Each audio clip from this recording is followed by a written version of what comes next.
Hello students and friends, इस video में हम रॉलिस थ्योरम पर बेस्ड एक क्वेश्चन को हम सॉल्व करेंगे। अच्छा क्वेश्चन है हमारा।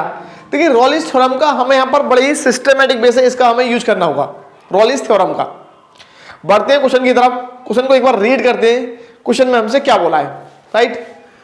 सो that between any two roots of the equation e to the power x into cos x is equal to 1, there exist at least one root of the equation e to the power x sin x minus 1 is equal to 0। हमसे क्या show करने के लिए बोला है कि भाई इस इक्वेशन के दो रूट के बीच में इस इक्वेशन का एक रूट होगा, कम से कम एक रूट इसका होगा, राइट? ये हमें शो करना है। तो सबसे पहले रॉलिस थ्योरम को हम लिख लेते हैं। रॉलिस थ्योरम हमारा क्या होता है? देखिए रॉलिस थ्योरम हमारा हमसे क्या कहता है, अकॉर्डिंग टू रॉलिस थ्योरम, अगर कोई फंक्शन हमको f(x) हमें गिवन है। लास्ट एक और क्वेश्चन हमने कराया इससे पहले, सेम हमारा क्वेश्चन है, लेकिन यहां पर एक नया कंसेप्ट इन्होंने जोड़ दिया है, वो हम आपको बताने वाले हैं। फंक्शन है हमारा क्या, f(x), राइट? तो हमारा सबसे मेन क्या, सबसे पहला हमारा f(x) होगा कंटिन्यूअस, जिस इंटरवल की बात कर रहे हैं। सेकंड f(x) जो होगा हमारा वो होगा डिफरेंशिएबल, राइट? और f'(x) एग्जिट करेगा ओपन इंटरवल में, राइट? थर्ड हमारा पॉइंट है कि f(a) is equal to f(b) होगा। Then there exists at least one value of x, say c, belongs to a comma b, such that कि f' हमारा 0 होगा। इसका मीनिंग क्या है कि अगर हमारा कोई फंक्शन कंटिन्यूअस है, डिफरेंशिएबल है और f(a) इक्वल टू f(b) है, तब हमें एक c मिलेगा जो a, b में होगा, और इस प्रकार होगा कि f' 0 होगा। पहली बात खत्म होगी, पहली बात, राइट? नेक्स्ट हमारा पॉइंट क्या, मैं इस पॉइंट को समझ लीजिए आप। अगर मान लीजिए हम इस प्रकार लिख रहे हैं कि मान लीजिए कोई इक्वेशन है हमारा, इसी को मान ले रहे हैं e to the power x into cos x minus 1 equals to 0, ये है मान लीजिए। तो अगर मान लीजिए बाई चांस अगर ऐसा होता है, ऐसे हम बोल रहे हैं कि x इक्वल्स टू अल्फा इसका रूट है, x इक्वल्स टू अल्फा या फिर a जो भी हम माने, मान लीजिए x इक्वल्स टू अल्फा जो है इसका एक रूट है, तो इसका मीनिंग क्या होगा कि अल्फा जो है इसको सेटिस्फाई करेगा, इसमें हम अल्फा रखने पर हमें 0 मिल जाएगा। e to the power alpha into cos alpha minus 1 equals to 0 होगा। रूट का मतलब क्या होता है कि ये इसको सेटिस्फाई कर जाएगा, इसका मीनिंग ये हो जाएगा। अगर इस प्रकार से है तो हम बोल सकते हैं कि x equals to alpha is the root of the equation this, और हम इस प्रकार बोलते हैं कि alpha is the root of this, then e to the power alpha into cos alpha minus 1 is equal to 0। इन दो बातों को समझ लीजिए। पहला फर्स्ट बॉक्स में बंद है। अगर आप ऐसे बोल रहे हैं कि x equals to alpha is the root, x equals to alpha मूल है किसका, root of the equation e to the power x into cos x minus 1 equal to 0 का, तो होगा क्या कि e to the power alpha into cos alpha minus 1 equal to 0 होगा। और यदि ऐसा है then we can say that कि x equal to alpha is the root of the equation this. ये दो बातों को समझना है, इधर से इधर जाना है तो हम बोलेंगे x equal to alpha is the root of the equation this, और यदि ऐसा है देन दिस। ये हमें, इसे हम बोलते हैं भाई, ये हमें सिस्टमेटिक विषय में समझना है।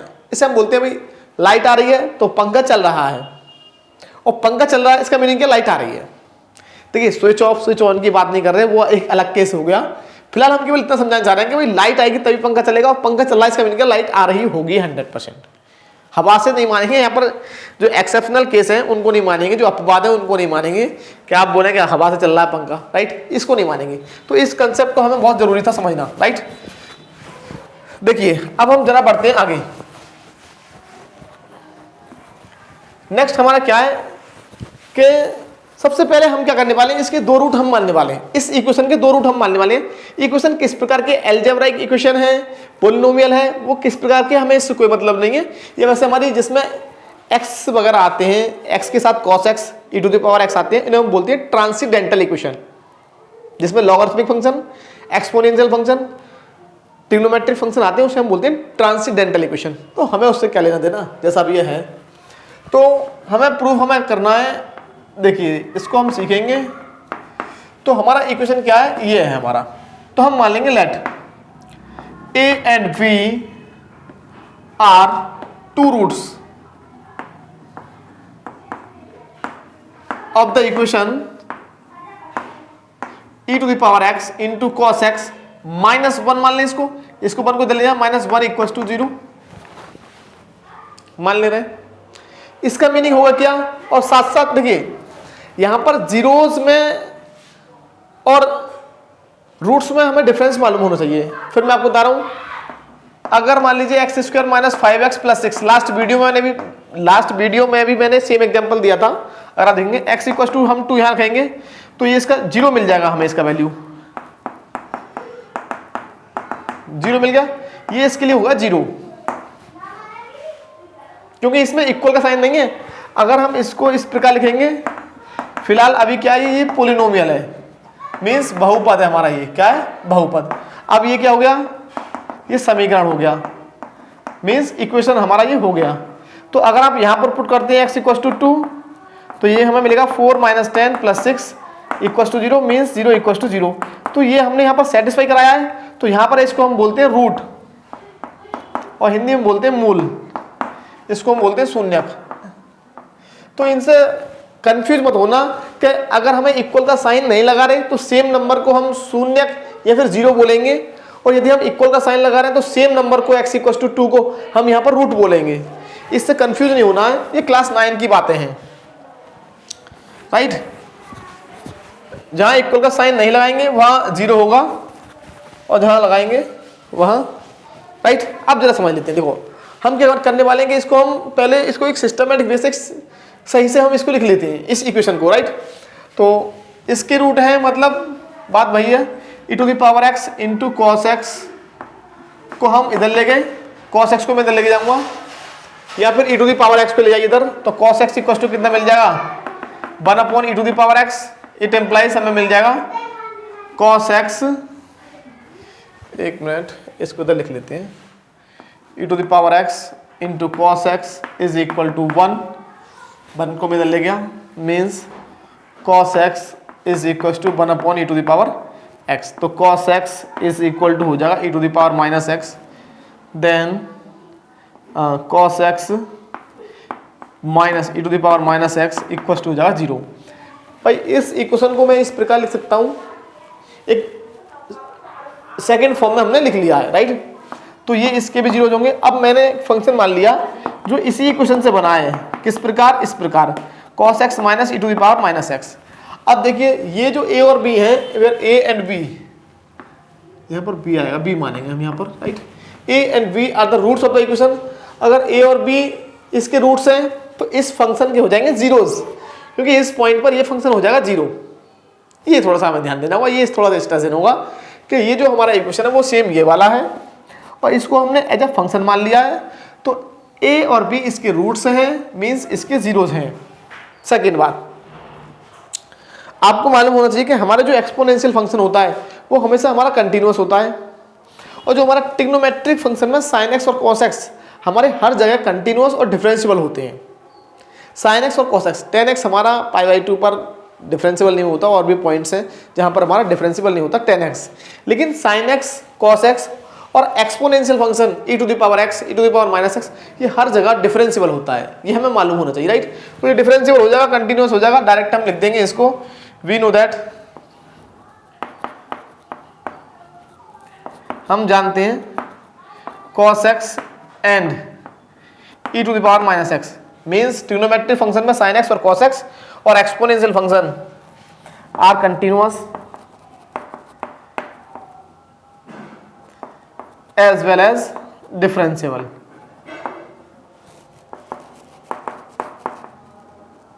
everywhere तो हमें यहाँ पर इस चीज़ की लिखने की आवश्यकता नहीं, मतलब डायरेक्ट हम कर देंगे, यहाँ शो करने की आवश्यकता नहीं है। वही कंटिन्यूस हो गया, डिफरेंशिएबल हो गया, दो कंडीशन को सेटिस्फाई कर गया हमारा फंक्शन ये वाला एफ एक्स रॉले की, राइट। थर्ड कंडीशन को हमें वेरीफाई कराना है, यहाँ पर दो कंडीशन हमने वेरीफाई करा दी है। अब देखिए हम क्या बोल रहे हैं कि अगर हम एफ ऑफ ए निकालने लगे तो एफ ऑफ ए, अब जरा थोड़ा सा स्ट्रेस देना होगा। देखो मैं आपको एक चीज बता दूं, ए और बी क्या है, इसके जीरोज हैं, तो ये इक्वेशन भी तो यही है, बस अल्टरनेट फॉर्म में हमने लिख दिया है।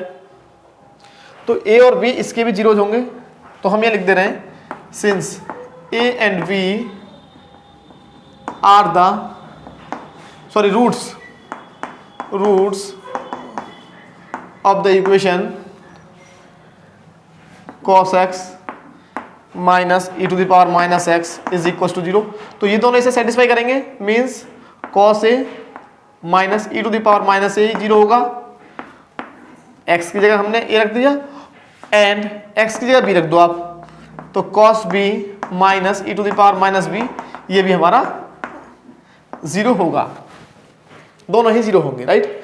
अब अगर हम f ऑफ a निकालने लगे तो f ऑफ a कितना आएगा, f ऑफ a हमें मिलता है cos a minus e to the power minus a, जो कि 0 है ऑलरेडी। इसका मीनिंग क्या, एफ ऑफ ए 0 हो गया, राइट। नेक्स्ट अगर हम एफ ऑफ बी निकालने लगे तो हमें यहाँ एक्स की जगह बी पुट करना होगा, तो हमें मिल जाएगा cos b minus e to the power minus b, और ये कितना, ये भी हमारा 0 है। इसका मीनिंग क्या, f of a is equal to f of b. Rolle की तीनों कंडीशन सेटिस्फाई हो गई, therefore all the condition of Raleigh's theorem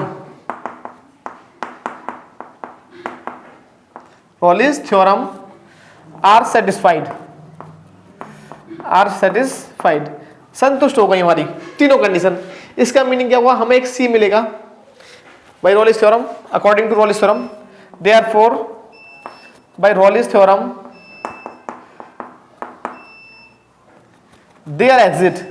there exist at least one value c of x such that, ये क्या है, such that f dash c equals to 0 होगा या नहीं। अब Raleigh's theorem के according where c belongs to a comma b, जो कि c हमारा a comma b में होगा ही, राइट। तो अब हम यहाँ पर समझना, एक पॉइंट में समझाने वाला हूँ, ये हमने यहाँ पर इस पॉइंट का भी हमने यूज कर लिया है, राइट। देखिए यहाँ पर समझने की क्या आवश्यकता है आपको कि एफ डैश सी हमारा 0 होगा 101% अकॉर्डिंग टू Raleigh's theorem, ये आपने पढ़ा हुआ। तो हमारा एफ डैश एक्स कितना आएगा, एफ डैश एक्स हमारा आ गया cos x का माइनस sin x, और ये हमें मिल गया minus plus E to the power minus x, क्योंकि e to the power minus x का माइनस का e to the power minus x आएगा तो प्लस का हो जाएगा ये, राइट। और एफ डैश सी कितना है हमारा 0, तो एफ डैश सी कितना आएगा, एफ डैश सी हमें मिलेगा minus sine C plus E to the power minus C is equal to 0। फिर से मैं इसको इधर ले गया, E to the power minus sine E to the power minus C equal to sine C, means sine C को मैं इधर ला सकता हूँ, नहीं सॉरी इसको इधर लेके जाऊंगा, means sine C equal to E to the power minus C, sine C is equal to 1 upon E to the power C, और इसको मैं लिख सकता हूँ E to the power C into sine C is equal to 1, right. 1 को इधर लेके आइए, E to the power C into sine C minus 1 is equal to 0। यहाँ पर फोकस करना है आपको, इस स्टेटमेंट का मीनिंग क्या हुआ, where c belongs to open interval a, b, इस स्टेटमेंट का मीनिंग क्या है। मैं इसको इस प्रकार से लिख सकता हूं कि x equal to c is the root of the equation e to the power x into sine x minus 1 equal to 0, where c belongs to a, b। मैं बोल रहा हूं कि x इक्वल टू सी जो है इसका रूट है, और जो कि a, b के अंदर लाई करता है इसका, और a और b क्या है, a and b are the roots of the equation this.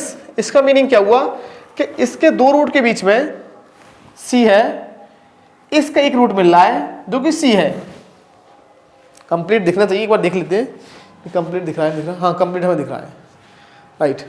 तो इसका मीनिंग है, ये तो हमें शो करना था कि इसके दो रूट्स के बीच में इस इक्वेशन का एक रूट आएगा, इस इक्वेशन का, तो इस इक्वेशन का एक रूट क्या है, सी है, जो कि इस ए और बी के बीच में लाई कर रहा है, ये हमें शो करना। और इस स्टेटमेंट का मीनिंग हमें समझना होगा, इस लाइन का मीनिंग क्या है कि x इक्वल टू सी इस इक्वेशन को सेटिस्फाई कर रहा है, मतलब ये हमको मिल रहा है। अभी मैंने बताया था कि यदि this then this and this then this, light आ रही है, पंखा चल रहा है, पंखा चल रहा है, लाइट आ रही है, अगर ऐसा है then x equal to c is the root of the equation this, और x equal to c is the root of the equation this, तो ये इसको सेटिस्फाई करेगा और हमें मिलेगा e to the power c into sine C minus 1 equal to 0। भाई ये रूट है ना इसका, तो यहां पर रखने पर 0 तो मिलेगा ही, means e to the power c into sine C minus 1 equal to 0 होगा। इसका मीनिंग ये निकलेगा। इस प्रकार हमें इस क्वेश्चन को शो करना होगा। ओके स्टूडेंट्स एंड फ्रेंड्स, मिलते हैं नेक्स्ट वीडियो में। अगर आपको हमारा वीडियो अच्छा लगा हो तो हमारे चैनल को सब्सक्राइब कीजिएगा और हमारी वीडियो को लाइक शेयर कमेंट कीजिए। ओके, थैंक यू, नमस्कार, धन्यवाद, मिलते हैं नेक्स्ट वीडियो में।